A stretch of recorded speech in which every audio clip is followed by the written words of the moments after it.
네, 야권 상황이 계속 요동치기 때문에 정치 뉴스가 계속 야당 중심으로 진행되고 있습니다. 오늘 저희가 소개해드릴 내용은요. 안철수 의원 건배사를 했는데 이 기자, 이 시성을 가진 기자가 아니라고 했죠. 농담한 모습도 잠시 좀 확인할 수 있습니다.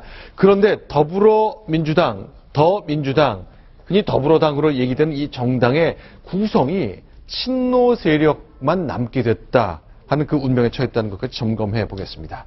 자, 그러면요. 어제 저녁이죠. 안철수 의원 스킨십을 많이 넓혀가고 있는데 기자들과 극장에 다녀왔습니다. 이런 장면이 벌어졌습니다. 정치라든지 경제라든지 기득권 카르텔을 나름대로 잘 보여준 영화라고 들었습니다. 이 영화를 통해서 새로운 정치가 나가는 방향은 어떤 것이 맞을지 고민들 함께 나눠보시면 좋겠습니다. 예. 팝콘 사야지. 네. 어디서 팔아? 대표님 괜찮으실 거죠? 팝콘 사야지. 예. 그러면 큰 걸로 5개. 예.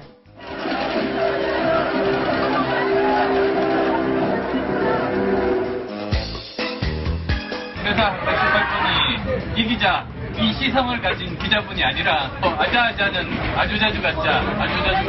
제가 이 기자 하면 아자아자 해주시면 되겠습니다. 이 기자!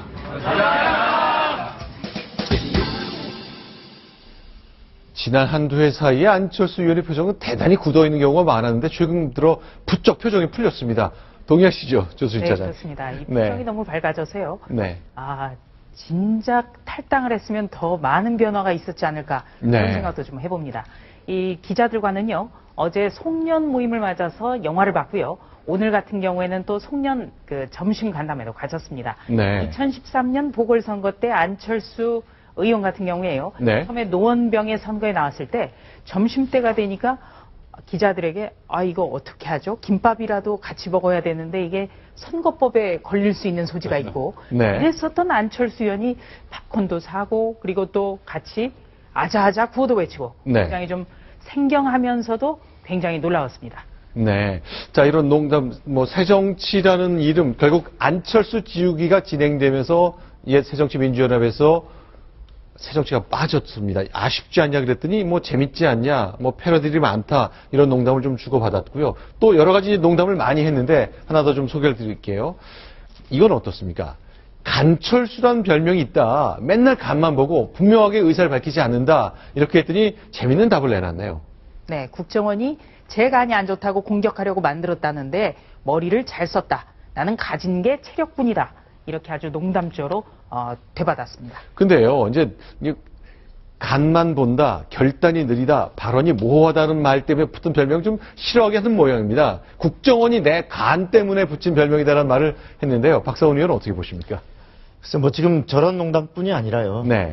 보면 이제 새정치민주연합이 당명을 바꾸기로 한 거 당명을 놓고도 네. 예를 들어서 더민주당, 더불어민주당으로 하고 약자는 이제 더민주당으로 한다 그러니까 더 불어 터진 민주당. 네. 이라는 말도 있더라. 네. 라고 하고, 또 안철수 업당, 이런, 농담, 패러디도 있더라라고 네. 본인이 소개를 하고 있습니다만, 네. 전 저걸 보면서, 네. 안철수가 달라진 건 분명히 맞는데, 네. 달라지는 것이 사실 아까 기자들하고 어떤 스킨십 하면서 자기 얘기를 하고 이것은 많은 정치인들이 일상적으로 하는 겁니다. 네. 근데 그것을 워낙에 안 하면서 동료 정치인들이나 또 어떤 언론을 향해서 국민을 향해서 자기가 무엇을 얘기하고자 하는지를 스킨십을 안 하던 사람이 이제 새삼스럽게 말하자면 정상화의 과정에 있는 건데 그것이 뉴스가 된다는 자체가 네. 본인이 지금까지 과거에 어떤 정치를 해왔는지 오히려 돌아볼 시점이지 네. 이것을 자랑스러워할 시점이 아니다. 네. 더욱이 자신이 몸담았던 당에서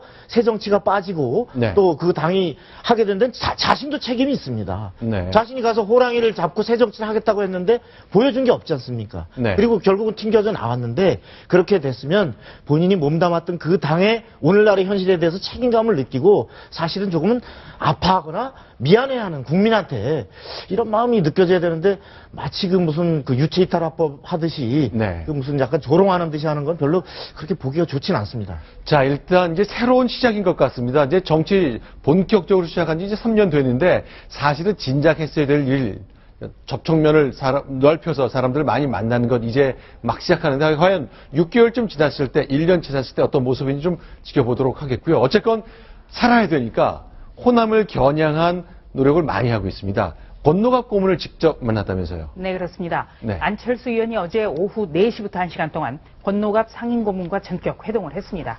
이 자리에는요, 김성재 전 대통령 민정수석도 참석을 해서 눈길을 끌었습니다. 네. 중요한 것은 이 김성재 전 장관 같은 경우에 네. 이 이희호 여사와 가장 지근거리에 있다는 점. 네. 그렇기 때문에 어떤 동교동계, 이희호 여사, 네. 호남 이런 어떤 다각적인 면을 노린 것 아니냐 이렇게 생각할 수 있고요.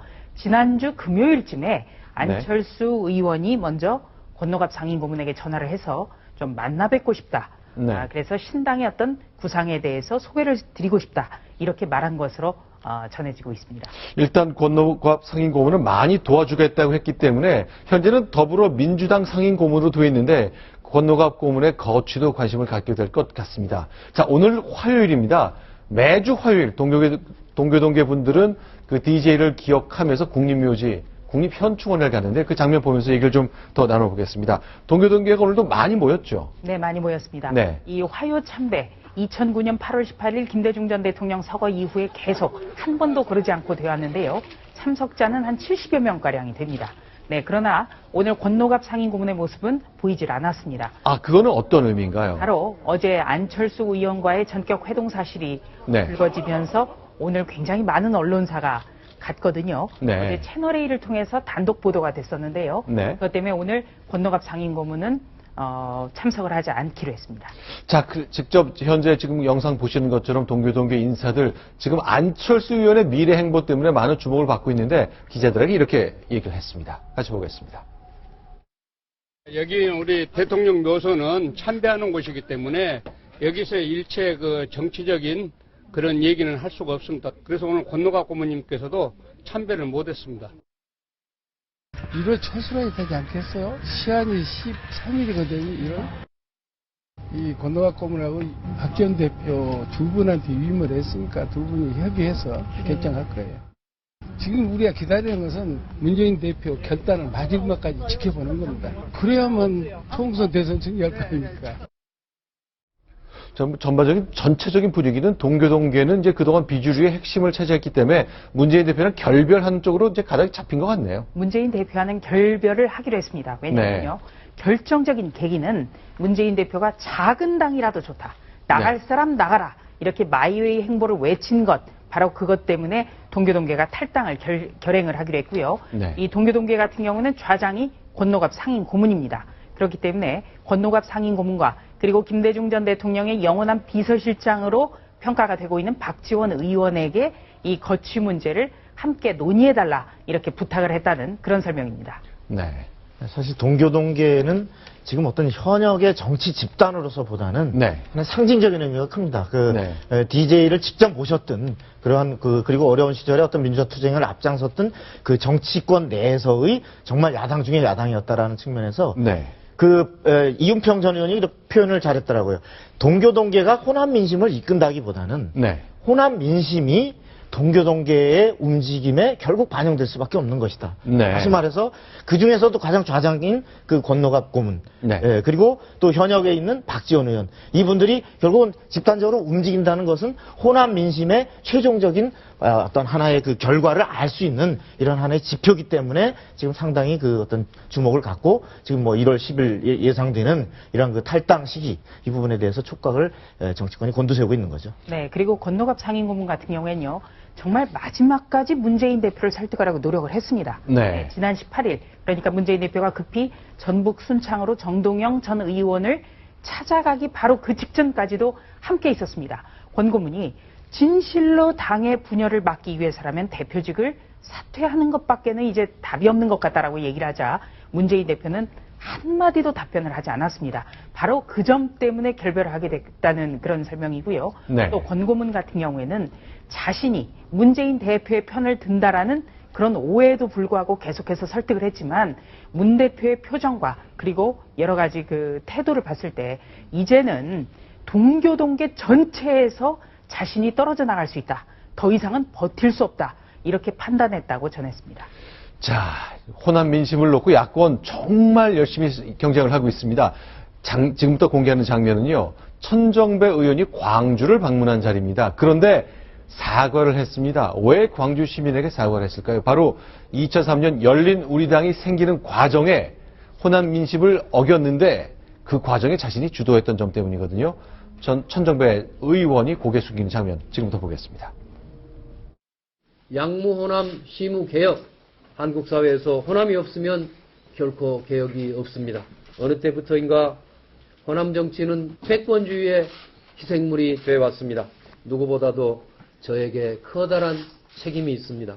특히 열린우리당의 창당에 앞장섰지만 호남의 정치력을 약화시키고 지지자들께 깊은 상처를 드렸습니다. 열린우리당의 창당이 호남의 희생을 바탕으로 패권의 싹이 자라나게 했습니다. 진심으로 깊이 사과드립니다.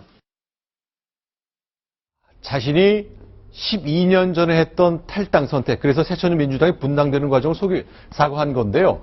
자, 무려 12년이 지난 시점입니다. 왜 지금일까? 그리고 타이밍은 적절했나? 어떤 생각이십니까? 네. 이 천정배 의원 같은 경우에 지난 4월에 재보궐선거 때 광주에서 당선이 됐습니다. 무소속으로 당선이 됐죠. 그런데 그것은 어떻게 보면 호남 민심이 천정배 의원을 선택한 것이 아니라 네. 문재인 대표라든지 현재 친노 세력에 대한 준엄한 심판이라는 그런 메시지가 굉장히 강했다고 정치권에서는 분석을 했고요. 또 천정배 의원은 당선 직후부터 뉴 DJ 그리고 뉴 중도개혁 이런 네. 구호를 외쳤습니다. 네. 그러자 많은 분들이 의아해했죠. 특히 의아해한 사람이 바로 동교동계라든지 옛 민주당의 전통적 지지층이었습니다. 무슨 말이냐면 지난 2003년에 새천년 민주당이라는 김대중 전 대통령이 창당했던 정당을 호남정당이라든지 그리고 지역정당이라든지 이렇게 폄훼하면서 열린우리당 창당에 가장 주도적으로 앞장섰던 사람이 왜 갑자기 지금 뉴 DJ이고 중도 개혁이냐. 바로 이 부분이 타당성을 얻으려면, 설득력을 얻으려면 당시 과거사에 대한 진솔한 사과가 필요하다. 이렇게 압박도 했습니다. 그리고 실제로 제가 천정배 의원과는 크리스마스 당일날 한 30여 분 통화를 해봤는데요. 네. 본인 스스로가 이 공식 사과에 대해서 깊이 고민을 해왔다. 그 내용과 형식에 대해서 하루도 고민하지 않은 날이 없었다고 그렇게 얘기를 했습니다. 그래서 이 내용과 형식의 고민, 그것이 바로 광주를 찾아서 머리를 90도 각도로 숙인 겁니다. 네. 자, 그러면, 예전에는 새천년 민주당이 호남당이니까 난 전국 정당 만들겠다고 나갔고, 이제는 패권주의를 내가 잉태한 책임이 있기 때문에 죄송한데, 어쨌건 호남을 중심으로 새로 한번 당을 만들어 보겠다는 생각입니다. 박성훈 의원은 어떤 평가를 갖고 계십니까?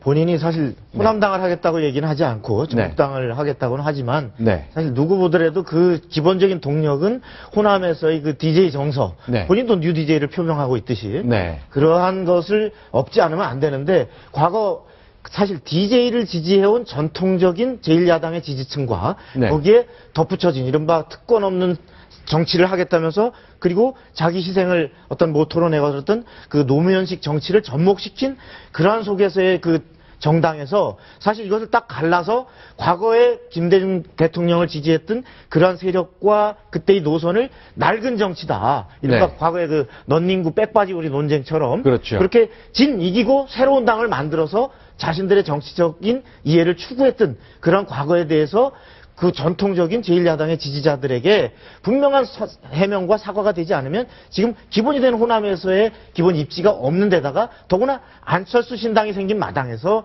안철수 신당으로 사람이 모이고 차기 대권을 염두에 둔 이러한 지지 세력이 모인다면 본인의 입지가 없기 때문에 이 부분을 분명하게 빨리 사과하고 넘어가야 되겠다라는 판단을 한 것 같습니다. 자, 그럼 이제 지금 이 시점에 궁금한 것이 이제 비주류의 핵심으로 불리는 이종걸 원내대표의 선택입니다. 탈당할 것 같다는 시각이 굉장히 많은데 일단 본인은 안 하겠다 그러거든요. 과연 이 말을 어떻게 해석해야 될지 직접 그 발언 들어보고 얘기 계속 나눠보겠습니다. 명분 있는 진퇴를 통해서 쫓겨나는 모습으로 물러나는 것이 아닌 당의 역할의 교체, 분당과 분열의 다른 방향으로 갈 수 있는 길도 열릴 수 있지 않겠나. 현재로서는 좀 잘 진행이 되지 않는 것 같습니다. 좀 탈당을 고려한 분들의 생각은 변함이 없는 것 같습니다. 저는 현재로서는 탈당을 고려하지 않고 있습니다. 자, 현재로서는 탈당을 고려하지 않고 있다. 결국 좀 더 있다가 문재인 체제와 좀 더 싸워보다가 뭐 그런 뜻으로 해석할 수 있는 건가요? 맞습니다. 현재로서의 방점이 있는 거죠. 그러니까 네. 오늘 현재는 탈당의 시기가 아니라는 겁니다. 네, 이종걸 원내대표 같은 경우에는요, 지난 2007년 상황을 간단히 좀 언급을 해드려야 될 것 같습니다. 2007년 1월에 바로 열린우리당이 붕괴되게 된 데에는 선도 탈당 그룹이 두 그룹이 있었습니다. 네. 하나는 천정배 의원이 주도하는 이른바 민생 모임이었는데 네. 여기에는 7명이 있었습니다. 바로 천정배 의원이라든지 이종걸 의원, 그리고 정성호, 최재천 의원 등이 있었습니다. 그리고 두 번째는 원내대표를 지냈던 김한길 의원이 주도하는 22명의 그룹이 있었습니다. 네, 여기에는 노웅래 의원이라든지 네. 지금 현재 주승용 의원이라든지 현재 비주류로 일컬어지는 분들이 굉장히 많았습니다. 그렇기 때문에 지금 이 열린우리당 같은 경우에는 어떻게 보면 2007년에는 그 밖에 나가 있었던 박상천 대표의 민주당과 합치는 더 큰 어떻게 보면 통합을 위한 분당이 불가피하게 했기 때문에 선도 탈당이라는 그런 개념이 필요했던 겁니다. 그러나 네. 지금은 이 탈당이라는 것은 어떤 세력과 합치는 것이 아니라 갈라져 나가는 겁니다.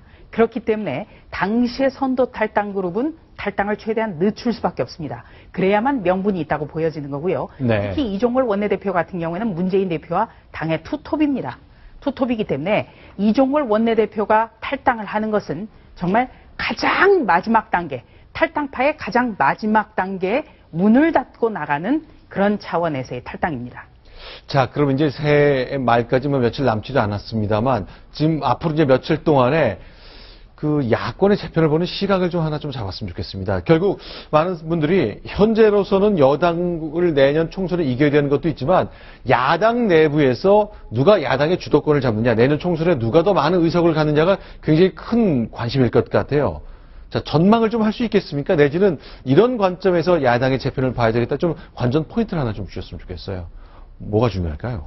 국민의 관점에서는 네. 이 지금 본인들은 아마도 누가 먼저 호남의 마음을 얻느냐 네. 이런 부분이 사실은 예를 들어 안철수 신당이나 네. 또 그 천정배 신당이나 네. 뭐 이렇게 본인들은 그게 중요할 겁니다. 네. 근데 결국은 저는 호남도 네. 국민의 마음을 얻을 수 있는 정치 세력을 택할 것이다. 네. 이렇게 좀 길게 봐야 된다. 네. 그래서 어떤 지금의 새정치연합이 위기에 처한 데에는 단순히 문재인 대표나 친노의 패권주의라는 이 단어 한마디가 아니라 네. 그것이 가져온 국민의 민심을 어떻게 입안했는가. 네. 자, 공천에서도 자기들끼리만 공천을 하고 노선에서도 국민의 민생보다는 과거에 자신들이 그 어떤 권력을 잡을 때 성공의 패러다임에 성공의 기억에 갇혀서 옛날 운동권식 이런데 그 치우쳐서 현재 그 정말 무엇이 민생을 위한 법안인가, 네. 무엇이 국가 안보를 위한 방안인가에 대한 대안을 제시하지 못하고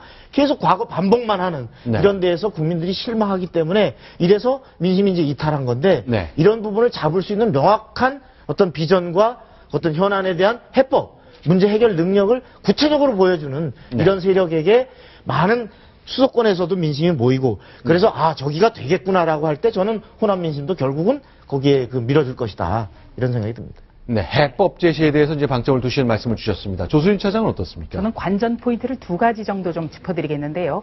우선 현재의 야당 출입 기자들은 적어도 1월 10일까지는 굉장히 바쁠 겁니다. 제가 1월 10일이라고 얘기를 하는 것은 바로 선거구 획정이 다 끝난다는 점, 그리고 어느 정도의 예비 후보 등록이 끝난다는 점인데요. 예, 우선 광주의 장병환 의원 같은 경우에도 지금 탈당 쪽으로 열어놨는데 지금은 아니다라고 얘기하는 게 있습니다. 네. 왜냐하면 광주 남구가 그분 같은 경우는 지역구인데요. 광주 남구와 동구가 지금 합쳐질 가능성이 있습니다. 그렇기 때문에 선거구 획정 때까지는 나가고 싶어도 나가지 못한다는 거죠. 네. 그렇기 때문에 1월 10일 정도까지는 더 지켜봐야 된다는 점. 그리고 굉장히 현역 야당 출입 기자들은 굉장히 그때까지 바쁠 겁니다. 네. 그리고 두 번째는요. 지금 야당 같은 경우에는 어떤 세력의 쪼개짐, 친노냐 아니면 비노냐 네, 이런 관점에서 볼 수가 있겠습니다만 중요한 것은 야권이 바로 이념과 노선으로도 갈라지고 있다는 점입니다. 네. 안철수 의원 같은 경우는 말을 굉장히 어렵게 했습니다만 지난 일요일 기자회견에서 눈여겨볼 대목들이 있습니다. 우선은요, 이 성장의 중요성을 강조했다는 것, 그리고 한미동맹 강화의 필요성을 역설한 점입니다. 이런 것은 굉장히 어떻게 보면 보수의 가치를 끌어와서 중도까지 안겠다는 그런 점입니다. 지금 문재인 대표 체제의 더불어민주당은 점점 더 많은 시민단체와 함께하는 진보 노선을 강화하고 있고, 안철수 신당이라든지 그리고 천정배 신당 같은 경우는 중도 개혁, 중도를 외치고 있습니다. 그러니까 어떻게 보면 우리의 이념적 스펙트럼이 정당이 크게는 세 가지 정도, 그러니까 보수냐, 아니면은 중도냐, 아니면 진보냐 정도로 재편되고 있습니다. 그렇기 때문에 야권의 분열은 긍정적인 면에서 볼 때는 이념으로도 재편될 가능성이 있다. 이 점을 좀 짚어드리겠습니다. 자, 1월 10일이 기점이 될 것이다. 그리고 이념 지형이 이제 진보, 보수, 중도로 나눠진다는 점 지적을 해주셨습니다. 자, 오늘 야권 정리는 여기까지 해야 되겠고요. 다양한 국내 소식들이 있습니다. 하나씩 점검해 보겠습니다. 순위 먼저 확인합니다.